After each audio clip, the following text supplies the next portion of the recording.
අපි අද කතා කරන්න යන්නේ මේ තෙල් වල කියලා. ඒ අපිට ස්නායු වෛද්‍යවරු හැටියට ඉතාමත්ම වැදගත් නිසා දෙමව්පියන්ට අවශ්‍ය දැනුම ලබා දෙන්නට අපි හිතුවා. මාස 18 දී වැහෙනවා කියලා බලාපොරොත්තු වුණාට වේගයෙන් මොළේ වර්ධනය වෙන්නට මේ අස්ථි ඈත් වෙලා ඉඩ දෙන්නට පුළුවන් නිසා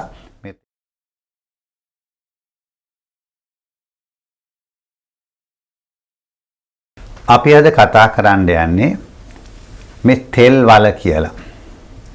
නැත්තම් anterior fontanelle කියලා අපි වෛද්‍යවරු හැටියට සඳහන් කරන අලුත උපන් දරුවන්ගේ මේ ඔළුවේ මෙන්න මේ කොටසේ තියෙනවා පොඩ්ඩක් තුනී තැනක් තෙල් වල කියනවා.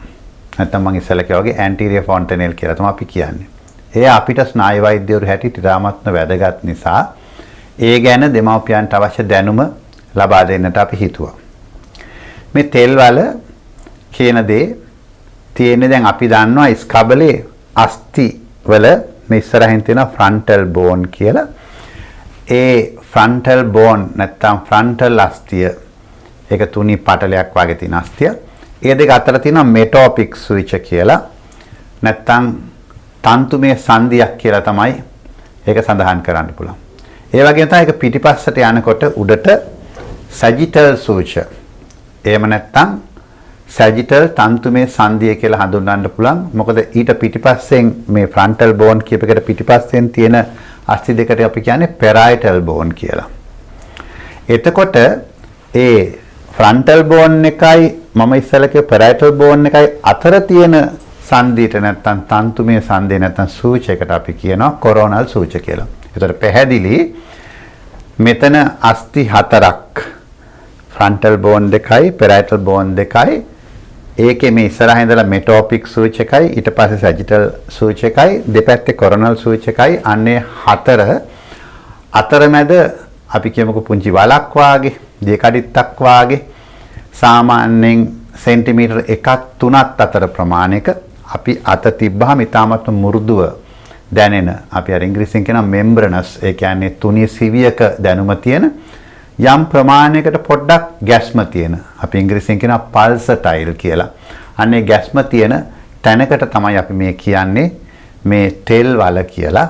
විශේෂයෙන්ම දරුවෝ ඉපදෙලා ඒ දරුවා ඉපදෙනකොට මේක සාමාන්‍ය මේ තෙල් වල තියෙනවා. ඊට පස්සේ මේක හිමින් හිමින් වැහෙන්න පටන් ගන්නවා මාස 6 දී විතර.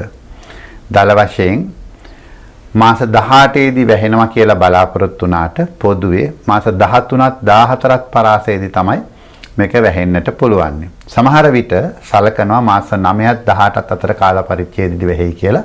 මම වැඩිපුරම වැසෙන කාලය තමයි කිව්වේ මාස 13 14 කාලෙදී. එතකොට ඒ කාලය තුල මේ කියන තෙල් වල අපිට බෙහෙවින් වැදගත් වෙනවා. කොහොමද වැදගත් වෙන්නේ? දැන් අපි දන්නවා දරුවෙක් මව් කුසෙන් ඉපදෙනකොට අපි ශල්‍ය කර්ම කරලා නැත්නම් සිසේරියන් සත්කමකින් නොවි අපි දරුවා ගන්නවා නම් මවගේ ඒ දරු ප්‍රසූතියේදී මේ අස්ථි මං ඉස්සෙල්ලත් කිව්වා අස්ථි පටල වාගේ හැදුණු අස්ථිනේ. ඒක නිසා අර ඒවා සම්පූර්ණයෙන් හයි වෙලා නැතුව තන්තුමේ සංදි වලින් තිබෙන නිසා ඒ අස්ථි වලට මෙහෙම එකිනෙක අතිපිහිත වෙන්නට පුළුවන්. ඒ අතිපිහිත වීම තුලින් අපි ඒකට කියනවා මෝල්ඩින් කියලා. දරුවගේ මොළයට ලොකු හානියක් නැතුව ඒ තියෙන පීඩනය ඒ කියන දරුවා ඉපදෙන මාර්ගයේ තියෙන පීඩනය දරාගෙන එළියට එන්නට පුළුවන් වෙනවා. ඒක නිසා ඒක තමයි මේ කියන තෙල් වලේ තියෙන එක ප්‍රධානම වැදගත්කම. ඒ වගේම තමයි පසුව දරුවා ඉපදුනාට පස්සේ වේගයෙන් මොළේ වර්ධනය වෙන්නට මේ අස්ථි ඈත් වෙලා ඉඩ දෙන්නට පුළුවන් නිසා මේ තෙල් වල අපිට ඉතාමත්ම වැදගත් වෙනවා. අපි වෛද්‍යවරු හැටියට විශේෂයෙන් ස්නායු වෛද්‍යවරු හැටියට තෙල් වලේ තව වටිනාකමක් තියෙනවා. ඒ තමයි අපිට අපි අර ශබ්ද තරංග පාවිච්චි කරලා කරන ස්කෑන් යන්ත්‍රයේ තියෙන්නේ අල්ට්‍රාසවුන්ඩ් ස්කෑන් කියලා අංශය. අන්න ඒ ස්කෑන් කරන්ද අපිට ඒ කියන ශබ්ද තරංග යවන්නට අපි අර ප්‍රෝබ් එක මෙතනින් තිබ්බහම හිස ඇතුළ අර ජනේලයකින් බලනවා හා සමානව ඒ ශබ්ද තරංග පාවිච්චි කරලා ප්‍රතිබිම්බ නැත්තම් පින්තූර මවන්නට අපිට නැත්තම් අල්ට්‍රාසවුන්ඩ් ස්කෑන් බ්‍රේන් නැත්තම් මොලේ අපි ගන්න ඒ ශබ්ද තරංග පාවිච්චි කරන ස්කෑන් පරීක්ෂණ කිරීම සඳහා මේ තියෙන තෙල්වල අපිට ඉතාමත්ම වැදගත් වෙනවා. මේ තෙල්වලේ සායනික වෛද්‍යවරු හැටියට ළමා රෝග වෛද්‍යවරු ස්නායු වෛද්‍යවරුට ඔබ දකින්න ඇති දරුවෙක් කරගෙන ආපුවාම විශේෂයෙන්ම පළවෙනි වසරේදී අපි මේ තෙල් වලට ඇඟිල්ල තියලා පොඩ්ඩක් බලනවා. ඇයි බලන්නේ? ඒ බලන්නේ පීඩනේ. පීඩනේ වැඩි නම් එළියට පිම්බෙනවනේ. ඇයි එළියට පිම්බෙනකොට අපි දන්නවා ඔළුව ඇතුලේ පීඩනේ වැඩි. ඒක වෙන්න පුළුවන් raised ICP කියලා අපි කියනවා. ඒ කියන්නේ ඔළුව ඇතුලේ ද්‍රව ජාලයක ඉන්නේ මොළයට සැපියුම් ජාලයක් තියෙනවනේ. අන්න ඒ තියෙන CSF flow එක නැත්නම් ඒ සැපියුම් ජාලය යම් කිසි විදිහකට වැඩිවීමක් වෙන්න පුළුවන්. එහි එළියට යන මාර්ග අවහිර වීමක් වුණා. එතකොට අපිට ඔළුවේ පීඩනය වැඩි වෙච්චාම ඒ නිරූපණය වෙනවා. මේක වෙන අනිත් සාධකය තමයි අපි දන්නා මෙනින්ජයිටිස්. ඔළුවට විස බීජයක් ගියාමත් ඒ අපිට එළියට පිම්බිලා පේනවා. ඔබ දන්නවා ඔළුවට විස බීජ ගියාම මෙනින්ජයිටිස් ගියාම ඒ වයසේ දරුවෙකුට ඒක කියන්න තේරෙන්නේ නැහැ. ඔළුව රදේ කියන්න තේරෙන්නේ නැහැ. අපිට සමහර සාධක ඒ නිරූපණය කරලා අපිට එය පැහැදිලිව රෝගය හඳුනා ගැනීම සඳහා අපිට තියෙන දත්ත අඩුයි. ඒක නිසා මේ ඊ타මත්ම තෙල් වලේ පීඩනය ඊ타මත්ම වැදගත් දෙයක් හැටියට අපිට ඒ රෝග නිర్ణය සඳහා වැදගත් වෙනවා. ඒ වගේම තමයි ඔළුව ඇතුලේ ලේ ගැලීමක් වුණොත් මම ඉස්සෙල්ලා කිව්වා වාගේ නැත්තම් අර CSF නැත්තම් ඔළුවට සැපියුම් කරන ජාලයන් වල අවහිර වීමක් වුණොත් මේ සියලු දේලා දැන ගැනීම සඳහා ස්නායු වෛද්‍යවරු හැටියට අපිට ඒ වගේම ළමා රෝග විශේෂඥ වෛද්‍යවරු හැටියට අපිට වැදගත් වෙනවා මේ තෙල් වල. ඒ වගේම තමයි දරුවා හුඟක් විජලනයට ලක් වෙලා නම් අනිකුත් සාධක අතර අපි බලනවා මේ තෙල් වල ඇතුළට ගිහිල්ලාද වල ගැහිලාද කියලා. ඒකත් අපිට එක පණිවුඩයක් නැත්නම් අපිට සාධකයක් සලසනවා. ඒ තමයි පීඩනය සම්බන්ධයෙන් තෙල් වලෙන් ගන්න පුළුවන් මේ ඇඟිල්ල තිබ්බහම දැනෙන. ඒ වගේම තමයි තෙල් වලේ ප්‍රමාණය නැත්නම් එහි තියෙන විශාලත්වය අනුවත් අපිට යම් කිසි දේවල් කියන්නට පුළුවන්.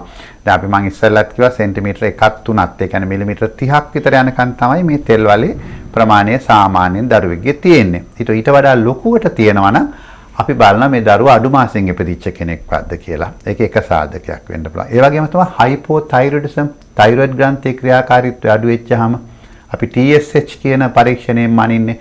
අන්න ඒ සඳහාත් මේක වැදගත් වෙනවා.